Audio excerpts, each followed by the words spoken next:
समस्त पापनाशक श्री विष्णु स्तोत्रम् परदार परद्रव्य जीवहिंसादिके यदा प्रवर्तते नृणां चित्तं प्रायश्चित्तं स्तुतिस्तदा विष्णवे विष्णवे नित्यं विष्णवे विष्णवे नमः। नमामि विष्णुं चित्तस्थ महंकारगतिं हरिं चित्तस्थमीशमव्यक्त मनन्तमपराजितं विष्णुमीड्यमशेषेण अनादिनिधनं विभुं विष्णुश्चित्तगतो यन्मे विष्णुर्बुद्धिगतश्च यत् यच्चाहंकारगो यद्विष्णुर्मयि संस्थितः करोति कर्मभूतोऽसौ स्थावरस्य चरस्य च तत्पापं नाशमायातु तस्मिन्नेव हि चिन्तिते ध्यातो हरति यत्पापं स्वप्ने द्रष्टस्तु भावनात् तमुपेन्द्रमहं विष्णुं प्रणतार्तिहरं हरिं जगत्यस्मिन्निराधारे मज्जमाने तमस्यधः हस्तावलम्बनं विष्णुं प्रणमामि परात्परं सर्वेश्वरेश्वर विभो परमात्मन्नधोक्षज हृषीकेश हृषीकेश हृषीकेश नमोऽस्तु ते नृसिंहानन्त गोविन्द भूतभावन केशव दुरुक्तं दुष्कृतं ध्यातं शमयाधं नमोऽस्तु ते यन्मया चिन्तितं दुष्टं स्वचित्तवशवर्तिना अकार्यमहदत्युग्रं तच्छमन्नय केशव ब्रह्मण्यदेव गोविन्द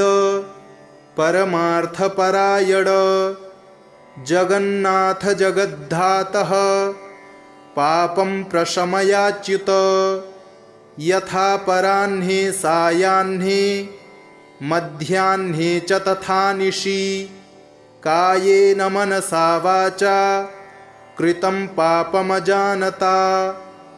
जानता च हृषीकेश पुण्डरीकाक्ष माधव नामत्रयोच्चारणतः पापं यातु मम क्षयं शरीरं मे हृषीकेश पुण्डरीकाक्ष माधव पापं प्रशमयाद्यत्वं वाकृतं मम माधव यद्भुञ्जन् यत्स्वपंस्तिष्ठन् गच्छन् जाग्रद्यदा स्थितः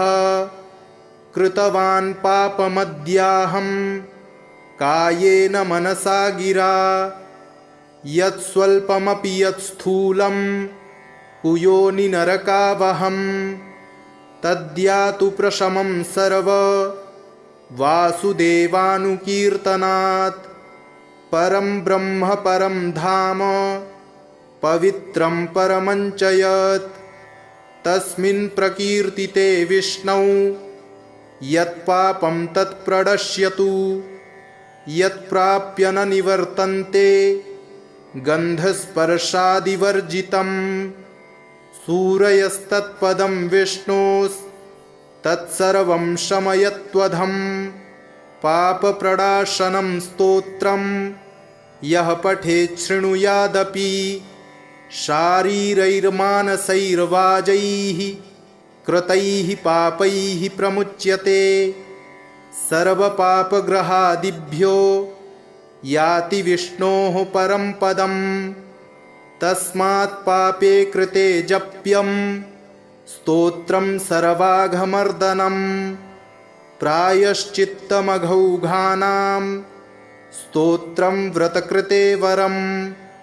प्रायश्चित्तैः स्तोत्रजपैर्व्रतैर्नश्यति पातकं ततः कार्याणि संसिद्ध्यै तानि वै भुक्तिमुक्तये। परदारपरद्रव्य जीवहिंसादिके यदा प्रवर्तते नृणां चित्तं प्रायश्चित्तं स्तुतिस्तदा। विष्णवे विष्णवे नित्यं विष्णवे विष्णवे नमः। नमामि विष्णुं चित्तस्थमहङ्कारगतिं हरिं। चित्तस्थमीशमव्यक्तमनन्तमपराजितं। विष्णुमीड्यमशेषेण अनादिनिधनं विभुं। विष्णुश्चित्तगतो यन्मे विष्णुर्बुद्धिगतश्च यत्। यच्चाहङ्कारगो विष्णुर्यद्विष्णुर्मयि संस्थितः। करोति कर्मभूतोऽसौ स्थावरस्य चरस्य च। तत्पापं नाशमायातु तस्मिन्नेव हि चिन्तिते। ध्यातो हरति यत्पापं स्वप्ने द्रष्टस्तु भावनात्। तमुपेन्द्रमहं विष्णुं प्रणतार्तिहरं हरिं। जगत्यस्मिन्निराधारे मज्जमाने तमस्यधः।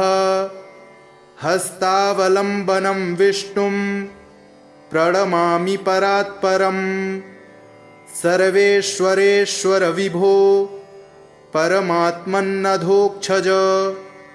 हृषीकेश हृषीकेश हृषीकेश नमोऽस्तु ते। नृसिंहानन्त गोविन्द भूतभावन केशव। दुरुक्तं दुष्कृतं ध्यातं शमयाधं नमोऽस्तु ते। यन्मया चिन्तितं दुष्टं स्वचित्तवशवर्तिना अकार्यमहदत्युग्रं तच्छमन्नय केशव। ब्रह्मण्यदेव गोविन्द परमार्थपरायण। जगन्नाथ जगद्धातः पापं प्रशमयाच्युत। यथा पराह्ने सायाह्ने मध्याह्ने च तथा निशि। कायेन मनसा वाचा कृतं पापमजानता। जानता च हृषीकेश पुण्डरीकाक्षमाधव। नामत्रयोच्चारणतः पापं यातु मम क्षयम्। शरीरं मे हृषीकेश पुण्डरीकाक्षमाधव। पापं प्रशमयाद्यत्वं वाकृतं मम माधव। यद्भुञ्जन् यत्स्वपंस्तिष्ठन् गच्छन् जाग्रद्यदा स्थितः। कृतवान् पापमद्याहं कायेन मनसा गिरा। यत्स्वल्पमपि यत्स्थूलं कुयोनिनरकावहं। तद्यातु प्रशमं सर्व वासुदेवानुकीर्तनात्। परं ब्रह्म परं धाम पवित्रं परमं च यत्। तस्मिन् प्रकीर्तिते विष्णौ यत्पापं तत्प्रणश्यतु। यत्प्राप्य न निवर्तन्ते गन्धस्पर्शादिवर्जितं। सूरयस्तत्पदं विष्णोस्तत्सर्वं शमयत्वधं। पापप्रणाशनं स्तोत्रं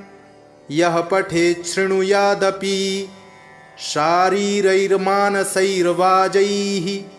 कृतैः पापैः प्रमुच्यते। सर्वपापग्रहादिभ्यो याति विष्णोः परं पदम्। तस्मात् पापे कृते जप्यं स्तोत्रं सर्वाघमर्दनं। प्रायश्चित्तमघौघानां स्तोत्रं व्रतकृते वरम्। प्रायश्चित्तैः स्तोत्रजपैर्व्रतैर्नश्यति पातकम्। ततः कार्याणि संसिद्ध्यै तानि वै भुक्तिमुक्तये। परदारपरद्रव्य जीवहिंसादिके यदा प्रवर्तते नृणां चित्तं प्रायश्चित्तं स्तुतिस्तदा विष्णवे विष्णवे नित्यं विष्णवे विष्णवे नमः। नमामि विष्णुं चित्तस्थ महङ्कारगतिं हरिं चित्तस्थमीशमव्यक्त मनन्तमपराजितं विष्णुमीड्यमशेषेण अनादिनिधनं विभुं विष्णुश्चित्तगतो यन्मे विष्णुर्बुद्धिगतश्च यत् यच्चाहङ्कारगो विष्णुर्यद्विष्णुर्मयि संस्थितः करोति कर्मभूतोऽसौ स्थावरस्य चरस्य च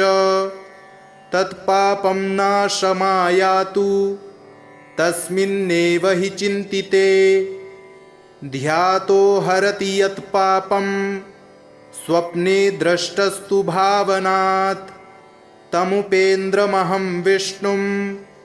प्रणतार्तिहरं हरिं जगत्यस्मिन्निराधारे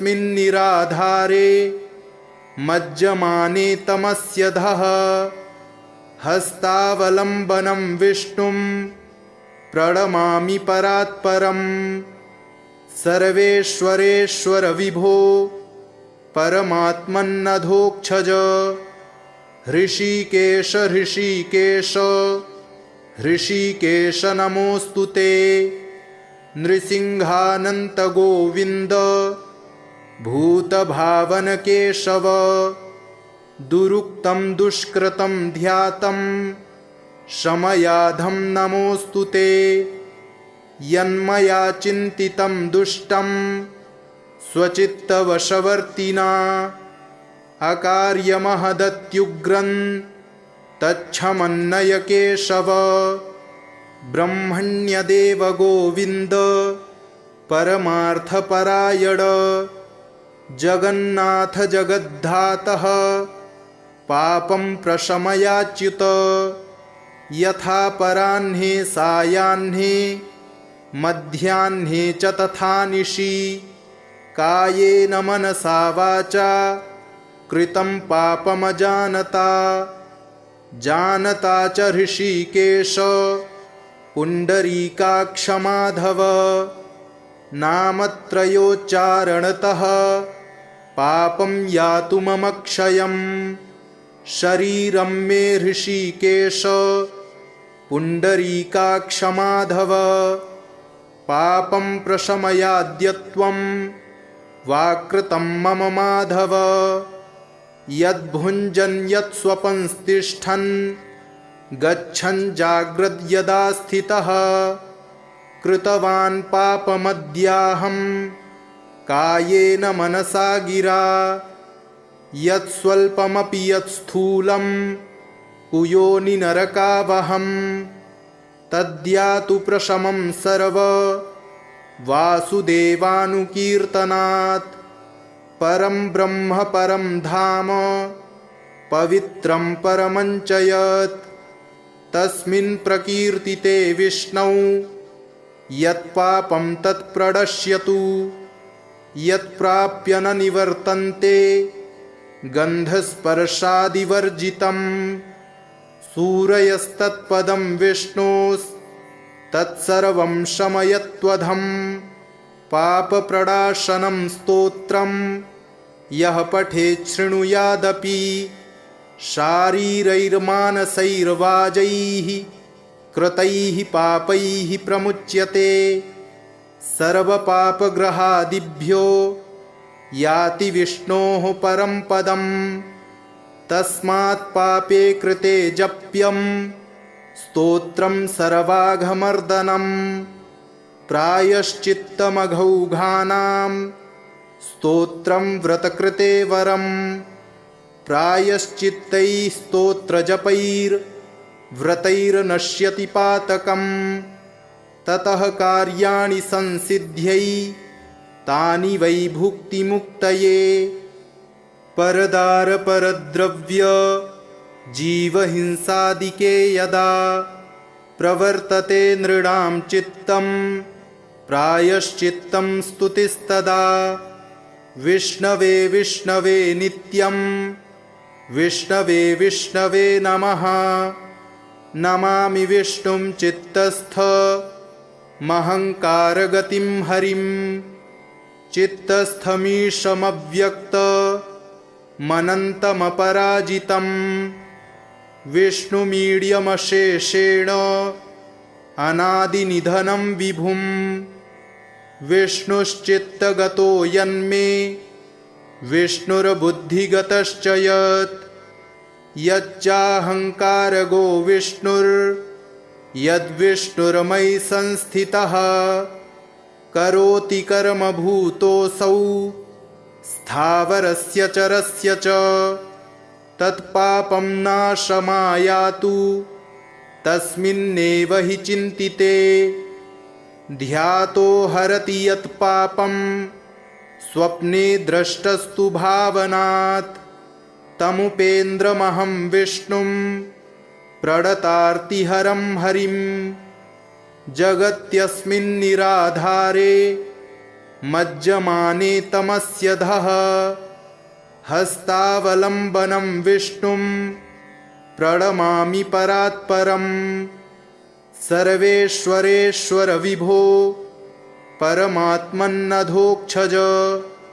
हृषीकेश हृषीकेश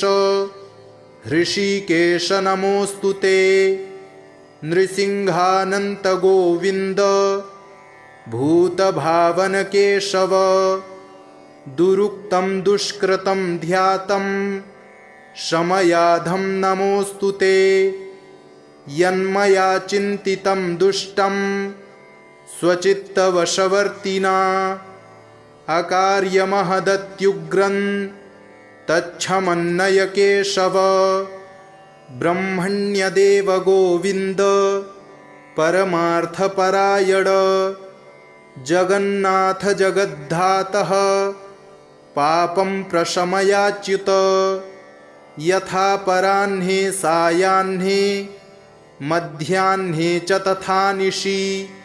कायेन मनसा वाचा कृतं पापमजानता जानता च हृषीकेश पुण्डरीकाक्ष माधव नामत्रयोच्चारणतः पापं यातु मम क्षयं शरीरं मे हृषीकेश पुण्डरीकाक्ष माधव पापं प्रशमयाद्यत्वं वाकृतं मम माधव यद्भुञ्जन् यत्स्वपंस्तिष्ठन् गच्छन् जाग्रद्यदा स्थितः कृतवान् पापमद्याहं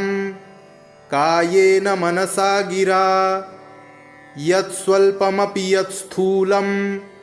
कुयोनिनरकावहं तद्यातु प्रशमं सर्व वासुदेवानुकीर्तनात् परं ब्रह्म परं धाम पवित्रं परमञ्च यत् तस्मिन् प्रकीर्तिते विष्णौ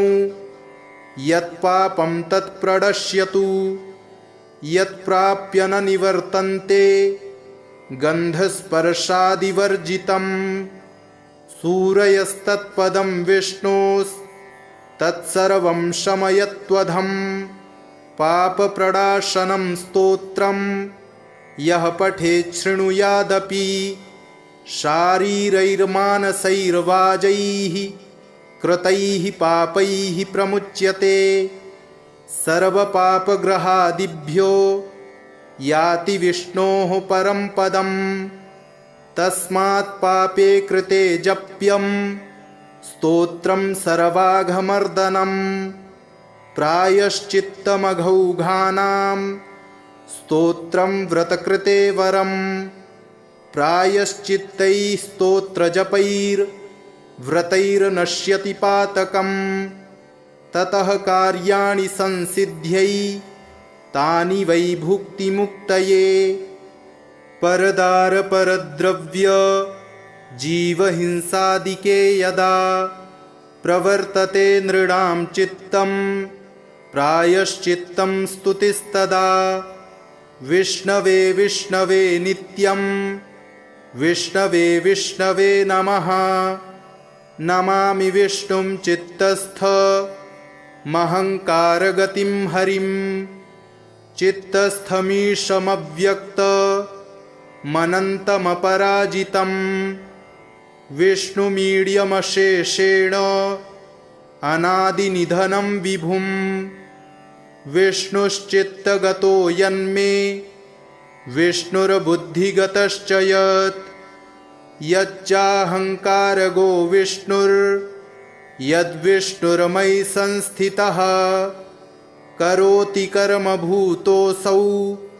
स्थावरस्य चरस्य च तत्पापं नाशमायातु तस्मिन्नेव हि चिन्तिते ध्यातो हरति यत्पापं स्वप्ने द्रष्टस्तु भावनात् तमुपेन्द्रमहं विष्णुं प्रणतार्तिहरं हरिं जगत्यस्मिन्निराधारे मज्जमाने तमस्यधः हस्तावलम्बनं विष्णुं प्रणमामि परात्परम् सर्वेश्वरेश्वर विभो परमात्मन्नधोक्षज हृषीकेश हृषीकेश हृषीकेश नमोऽस्तु ते नृसिंहानन्त गोविन्द भूतभावन केशव दुरुक्तं दुष्कृतं ध्यातं शमयाधं नमोऽस्तु ते यन्मया चिन्तितं दुष्टं स्वचित्तवशवर्तिना अकार्यमहदत्युग्रं तच्छमन्नय केशव ब्रह्मण्यदेव गोविन्द परमार्थपरायण जगन्नाथ जगद्धातः पापं प्रशमयाच्युत यथा पराह्ने सायाह्ने मध्याह्ने च तथा निशि कायेन मनसा वाचा कृतं पापमजानता जानता च हृषीकेश पुण्डरीकाक्षमाधव नामत्रयोच्चारणतः पापं यातु मम क्षयं शरीरं मे हृषीकेश पुण्डरीकाक्षमाधव पापं प्रशमयाद्यत्वं वाकृतं मम माधव यद्भुञ्जन् यत्स्वपंस्तिष्ठन् गच्छन् जाग्रद्यदा स्थितः कृतवान् पापमद्याहं कायेन मनसा गिरा यत्स्वल्पमपि यत्स्थूलं कुयोनिनरकावहं तद्यातु प्रशमं सर्व वासुदेवानुकीर्तनात् परं ब्रह्म परं धाम पवित्रं परमं च यत् तस्मिन् प्रकीर्तिते विष्णौ यत्पापं तत्प्रणश्यतु यत्प्राप्य न निवर्तन्ते गन्धस्पर्शादिवर्जितं सूरयस्तत्पदं विष्णोस्तत्सर्वं शमयत्वधं पापप्रणाशनं स्तोत्रं यः पठेत् शृणुयादपि शारीरैर्मानसैर्वाजैः कृतैः पापैः प्रमुच्यते सर्वपापग्रहादिभ्यो याति विष्णोः परं पदं तस्मात् पापे कृते जप्यं स्तोत्रं सर्वाघमर्दनं प्रायश्चित्तमघौघानां स्तोत्रं व्रतकृते वरं प्रायश्चित्तैः स्तोत्रजपैर्व्रतैर्नश्यति पातकं ततः कार्याणि संसिद्ध्यै तानि वै भुक्तिमुक्तये परदारपरद्रव्य जीवहिंसादिके यदा प्रवर्तते नृणां चित्तं प्रायश्चित्तं स्तुतिस्तदा विष्णवे विष्णवे नित्यं विष्णवे विष्णवे नमः नमामि विष्णुं चित्तस्थ महङ्कारगतिं हरिं चित्तस्थमीशमव्यक्तमनन्तमपराजितं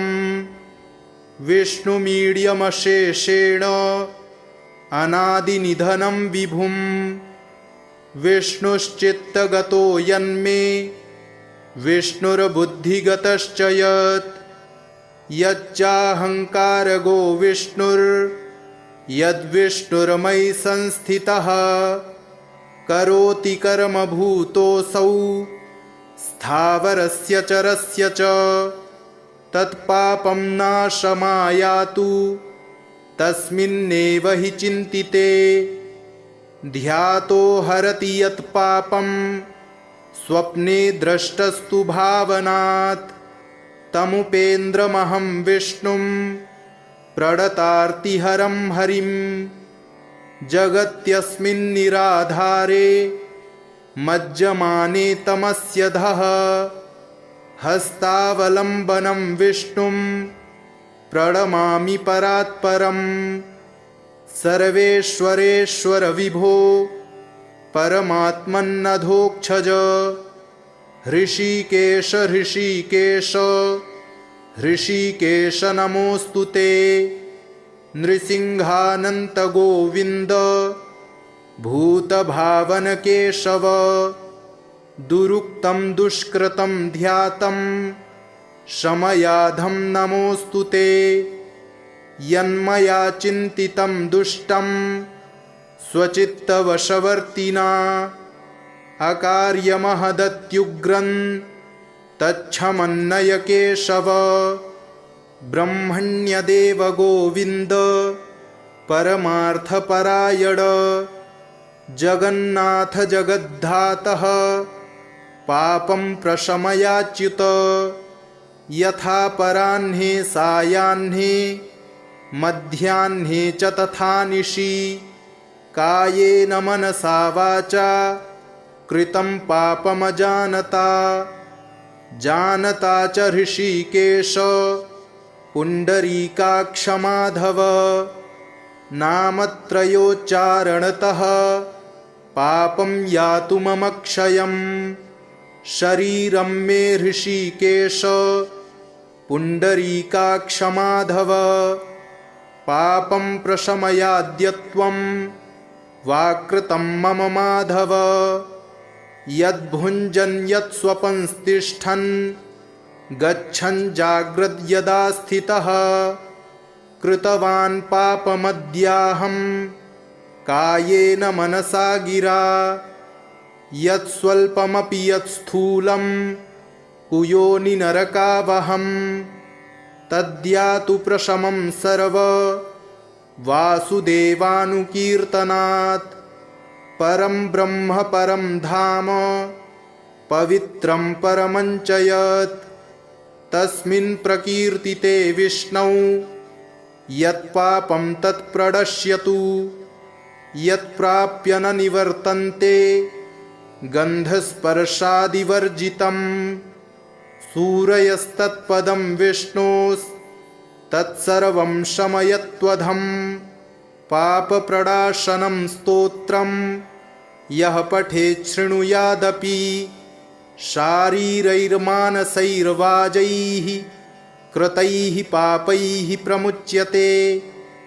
सर्वपापग्रहादिभ्यो याति विष्णोः परं पदं तस्मात् पापे कृते जप्यं स्तोत्रं सर्वाघमर्दनं प्रायश्चित्तमघौघानां स्तोत्रं व्रतकृते वरं प्रायश्चित्तैः स्तोत्रजपैर्व्रतैर्नश्यति पातकं ततः कार्याणि संसिद्ध्यै तानि वै भुक्तिमुक्तये परदारपरद्रव्य जीवहिंसादिके यदा प्रवर्तते नृणां चित्तं प्रायश्चित्तं स्तुतिस्तदा विष्णवे विष्णवे नित्यं विष्णवे विष्णवे नमः। नमामि विष्णुं चित्तस्थमहङ्कारगतिं हरिं चित्तस्थमीशमव्यक्तमनन्तमपराजितं विष्णुमीड्यमशेषेण अनादिनिधनं विभुं विष्णुश्चित्तगतो यन्मे विष्णुर्बुद्धिगतश्च यत् यच्चाहङ्कारगो विष्णुर्यद्विष्णुर्मयि संस्थितः करोति कर्मभूतोऽसौ स्थावरस्य चरस्य च तत्पापं नाशमायातु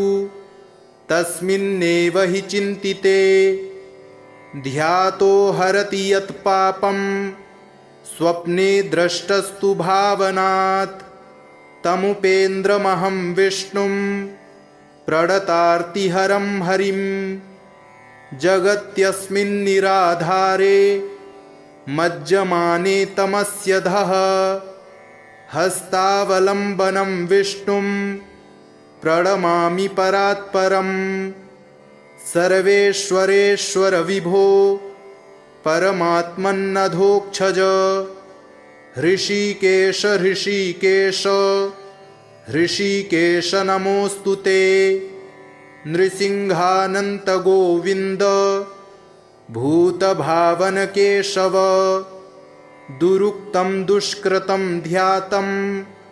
शमयाधं नमोऽस्तु ते यन्मया चिन्तितं दुष्टं स्वचित्तवशवर्तिना अकार्यमहदत्युग्रं तच्छमन्नय केशव ब्रह्मण्यदेव गोविन्द परमार्थपरायण जगन्नाथ जगद्धातः पापं प्रशमयाच्युत यथा पराह्ने सायाह्ने मध्याह्ने च तथा निशि कायेन मनसा वाचा कृतं पापमजानता जानता च हृषीकेश पुण्डरीकाक्ष माधव नामत्रयोच्चारणतः पापं यातु मम क्षयम् शरीरं मे हृषीकेश पुण्डरीकाक्ष माधव पापं प्रशमयाद्यत्वं वाकृतं मम माधव यद्भुञ्जन् यत्स्वपंस्तिष्ठन् गच्छन् जाग्रद्यदा स्थितः कृतवान् पापमद्याहं कायेन मनसा गिरा यत्स्वल्पमपि यत्स्थूलं कुयोनिनरकावहं तद्यातु प्रशमं सर्व वासुदेवानुकीर्तनात् परं ब्रह्म परं धाम पवित्रं परमञ्च यत् तस्मिन् प्रकीर्तिते विष्णौ यत्पापं तत्प्रणश्यतु यत्प्राप्य न निवर्तन्ते गन्धस्पर्शादिवर्जितं सूरयस्तत्पदं विष्णोस्तत्सर्वं शमयत्वधं पापप्रणाशनं स्तोत्रं यः पठेत् शृणुयादपि शारीरैर्मानसैर्वाजैः कृतैः पापैः प्रमुच्यते सर्वपापग्रहादिभ्यो याति विष्णोः परं पदं तस्मात् पापे कृते जप्यं स्तोत्रं सर्वाघमर्दनं प्रायश्चित्तमघौघानां स्तोत्रं व्रतकृते वरं प्रायश्चित्तैः स्तोत्रजपैर्व्रतैर्नश्यति पातकम् ततः कार्याणि संसिद्ध्यै तानि वै भुक्तिमुक्तये परदारपरद्रव्य जीवहिंसादिके यदा प्रवर्तते नृणां चित्तं प्रायश्चित्तं स्तुतिस्तदा विष्णवे विष्णवे नित्यं विष्णवे विष्णवे नमः।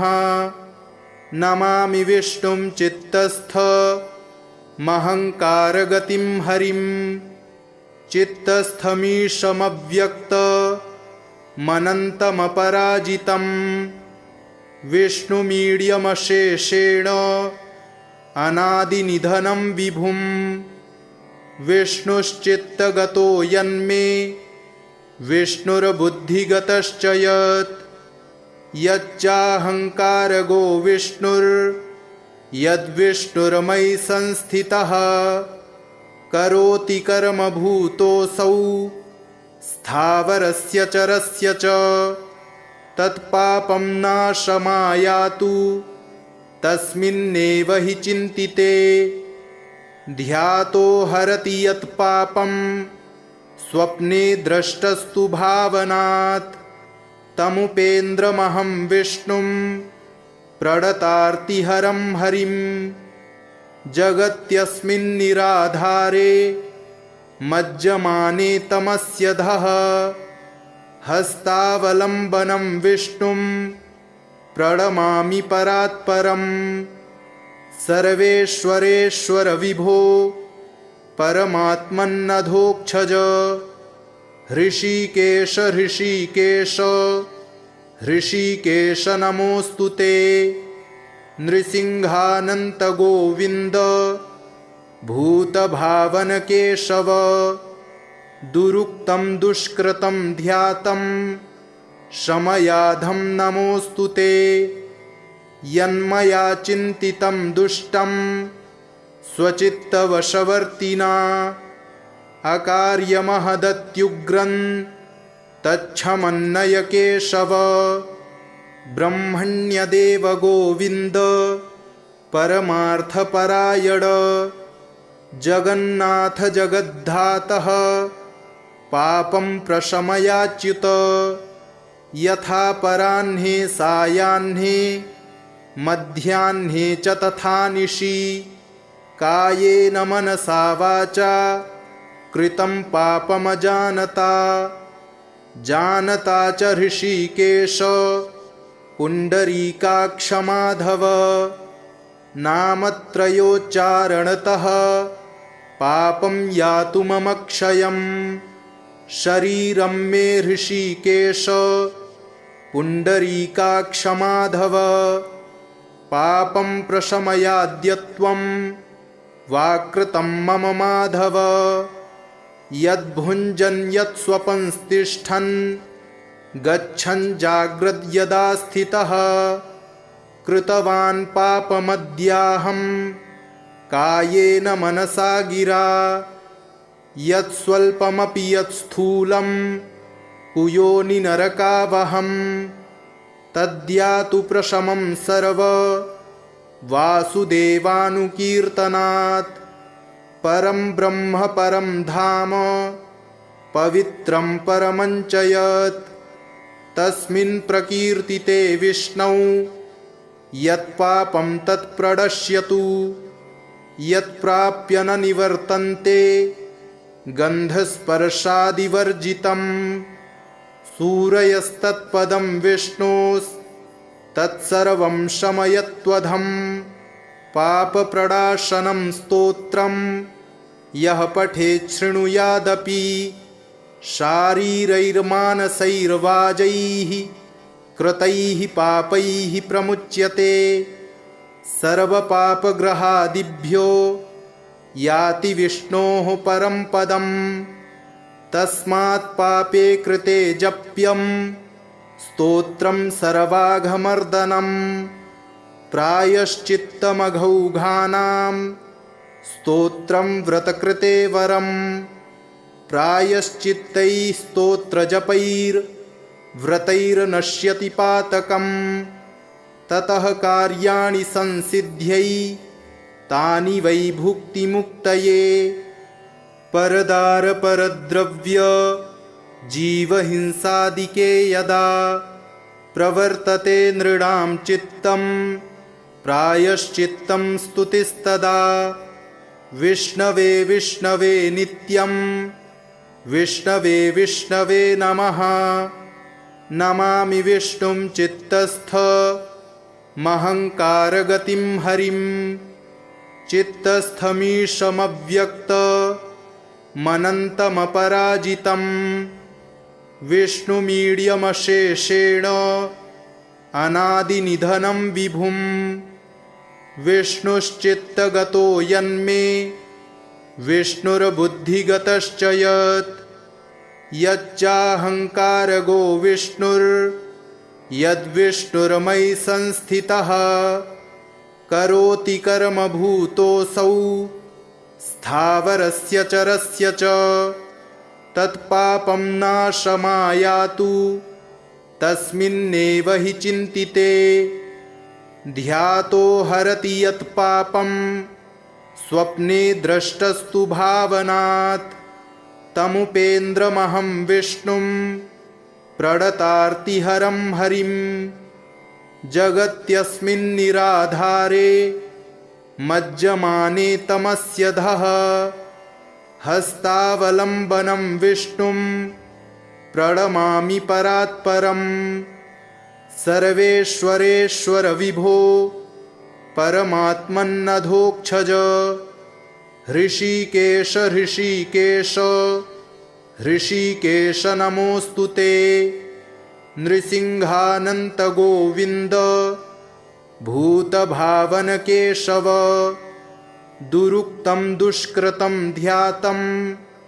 शमयाधं नमोऽस्तु ते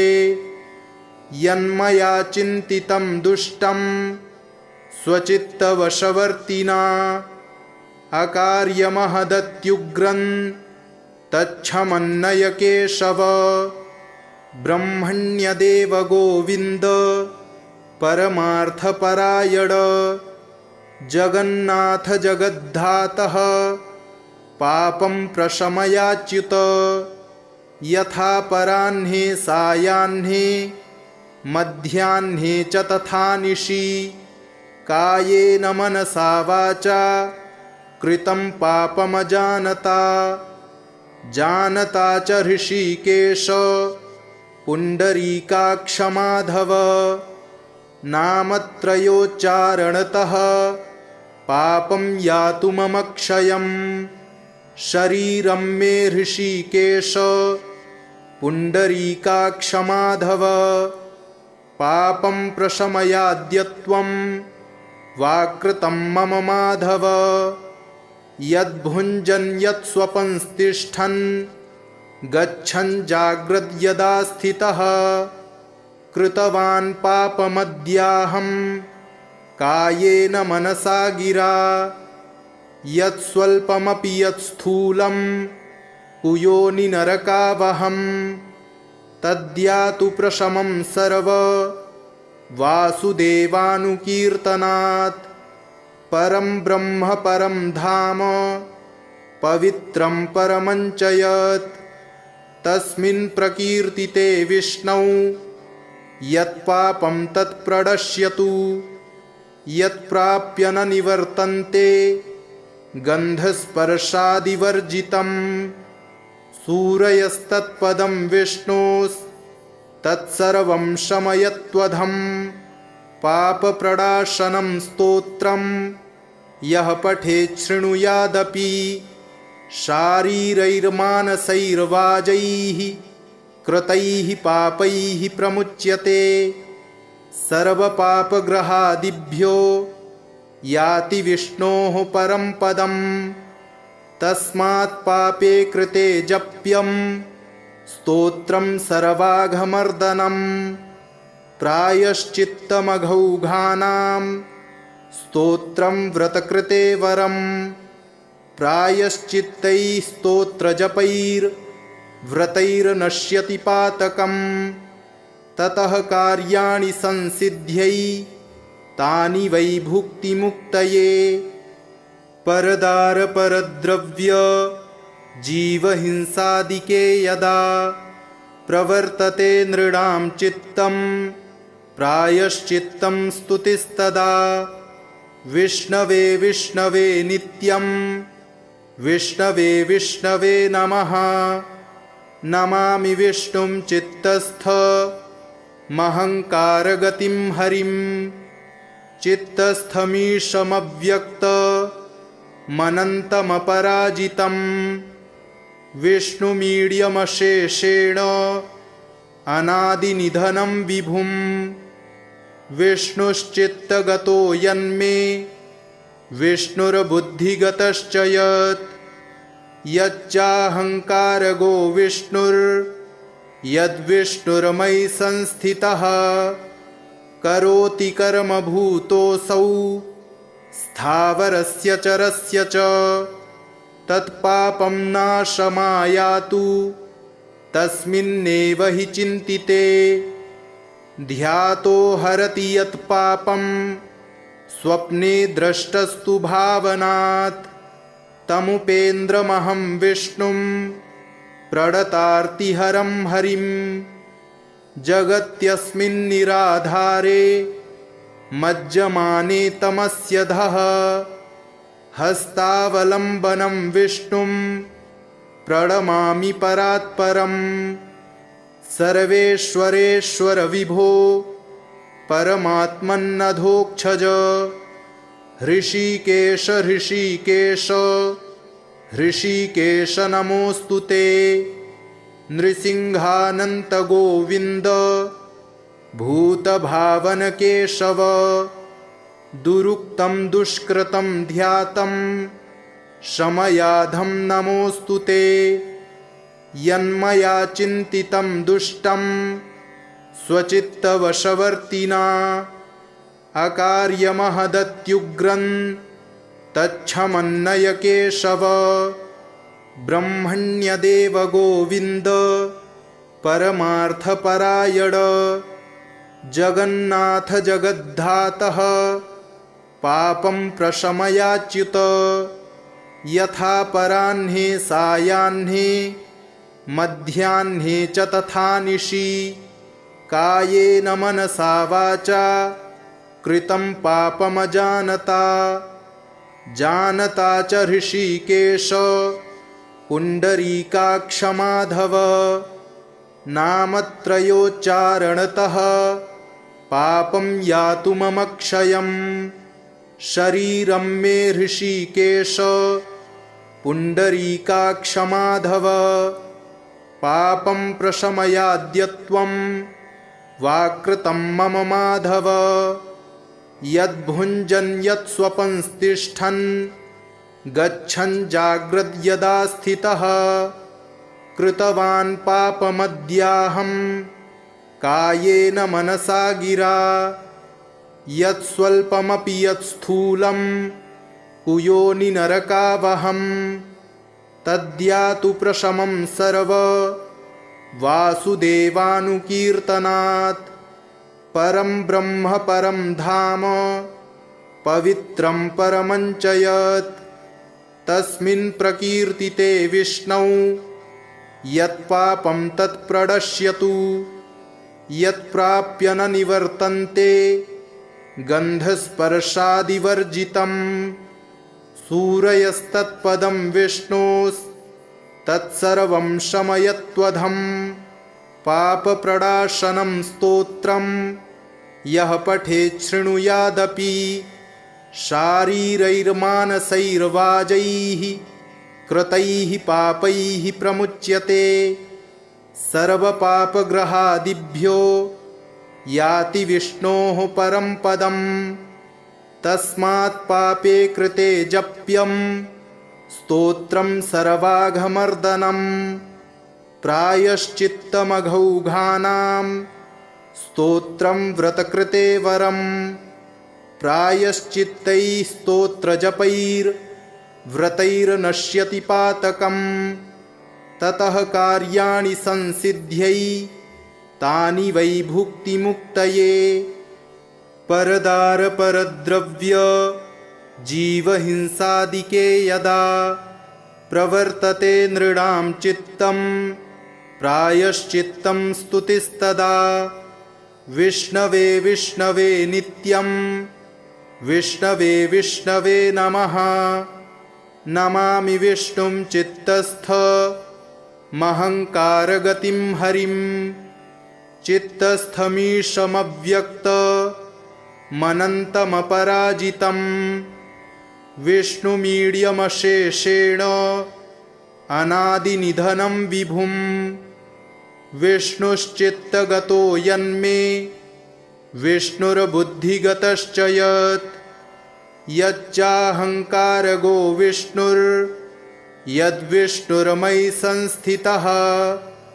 करोति कर्मभूतोऽसौ